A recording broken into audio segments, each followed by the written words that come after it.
mga mare, welcome na naman sa ating vlog! Ay, aba naman! At yan, nakita nyo naman po si Primo Fully Fade at gagala na naman tayo. Uy, aba naman! At yan nga po mga mare, sabi ko nga sa inyo, pupunta ulit tayo dito sa aking favorite place, Sampaloc Lake. Tara mga mare, let's go! Sabi ko nga sa inyo, ayan, nakita nyo naman lagi kung kasama to si Primo. Dahil ito lang yung pinaka-easy na sasakyan dahil lagi nga pong traffic. So ito yung pinaka-magandang gawin. Ayan po mga mare, sabi ko nga sa inyo, welcome dito sa Sampaloc Lake. Kung saan kilala yung aming city, San Pablo City na merong 7 lake. Yes po mga mare, ito po yung pinaka-una, ito nga yung Sampaloc Lake. At yan, sabi ko nga sa inyo, pasensya na kayo, medyo maingay dito sa pinagpapa-voice overan ko. Kasi nandito lang ako sa gilid-gilid. Ay! Ayan po, sabi ko sa inyo mga mare, yan yung lake dito sa amin.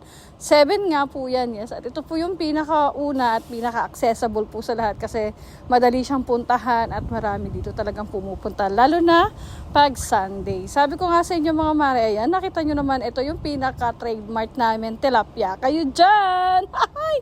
At nandito po naman tayo sa baba. Lake pa rin po to. Kanina po galing tayo doon sa taas at ngayon nandito na tayo sa pinaka-lake sa baba. So sabi ko nga sa inyo, maganda dito. As in, dito nga kami lagi namamasyal. Sabi nga nung mga taga dito, kala nila hindi maganda na, oh, nandiyan ka na naman sa Sampaloc Lake. Yes po. Pero sabi ko nga sa inyo, pag nasa ibang lugar naman kayo, ma-appreciate nyo to na maganda yung lake sa amin. At ito yung amin na papasyalan.